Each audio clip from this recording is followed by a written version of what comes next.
शाम की चाय के साथ कुछ स्पेशल खाने का मन तो हमेशा करता है।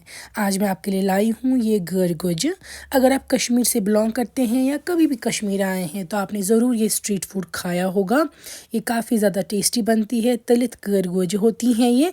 घर में आप बहुत ही आसानी के साथ बिल्कुल चंद इंग्रेडिएंट से ये बना सकते हैं और बनाना बहुत ही आसान है। इसको वाटर चेस्टनट या सिंगारा भी कहते हैं। बनाने के लिए हमने ये गर गुज ली हैं। इनको हम अच्छे से पहले वॉश कर देंगे क्योंकि ये निकाल के रखी होती हैं तो इसमें थोड़ा सा डस्ट वगैरह भी जम जाता है ऊपर। तो आप इनको अच्छे से पहले क्लीन करेंगे, वॉश कर देंगे, फिर हम इसका बैटर तैयार करेंगे। जो एक गर गुज है इसमें मैं ऐड कर रही हूँ बैटर बनाने के लिए चावल का आटा, या कश्मीरी में इसको हम पंजेब तुमलो ओट कहते हैं।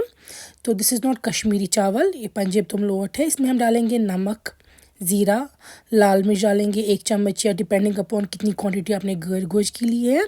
हल्दी ऐड करने के साथ थोड़ा सा food colour to make it reddish in colour, जैसे कि आपको स्ट्रीट फूड में मिलता है।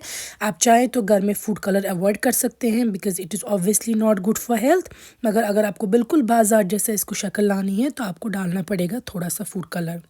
पानी आप इसमें ऐड करते जाएंगे और इसमें अच्छा सा बैटर आप बना देंगे। पहले आप थोड़ा ही चावल का आटा ऐड कीजिएगा, थोड़ा थोड़ा करके आप इसमें आटा ऐड करेंगे जब तक आपको इस कंसिस्टेंसी का बैटर ना मिल जाए, जो कि ज़्यादा रनी भी ना हो कि गर गोश पे उतर जाए वो बिल्कुल ही नीचे, और ज़्यादा थिक भी ना हो। अब लेंगे हम ऑयल। मैंने यहाँ पे मस्टर्ड ऑयल यूज़ किया है और ऑयल की क्वांटिटी यहाँ पे थोड़ी ज़्यादा आपको लेनी है क्योंकि इनको हमें डीप फ्राई करना है। तो ऑयल गर्म होने पे हम ये गर गोश इसमें डालेंगे। आप चाहे तो एक एक करके भी डाल सकते हैं, पर कभी कभी वो काफ़ी ज़्यादा टाइम कंज्यूमिंग होता है तो फिर आप 3-4 करके इसको ऐड कर सकते हैं। और फ्राई होने पे फिर ये खुद ही सेपरेट भी हो जाएंगे हाथ से।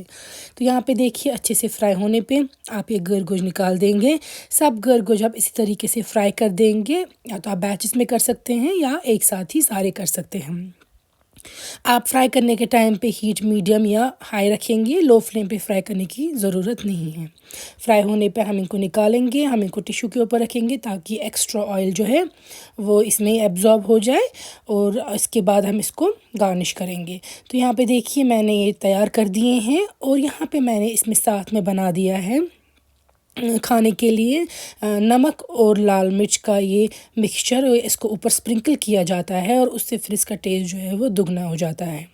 आप भी ज़रूर ट्राई कीजिएगा। इसको काफ़ी कम टाइम लगता है बनाने में और चाय के साथ तो बिल्कुल ही मज़ेदार हो जाता है ये। तो खाने से पहले बस आपको इतना कर देना है कि इसमें नमक और लाल मिर्च का जो ये पाउडर है मिक्स कर देना है, एंड आप एंजॉय कर सकते हैं। सेम रेसिपी मेरी फेसबुक में भी है कश्मीरी ज़ुबान में। अगर आप चाहते हैं, फ़ेसबुक पे मैं कश्मीरी ज़ुबान में सारी रेसिपीज़ अपलोड करती हूँ, आप चाहें तो वहाँ पे भी देख सकते हैं। और इस वीडियो को ज़रूर लाइक एंड शेयर कीजिएगा।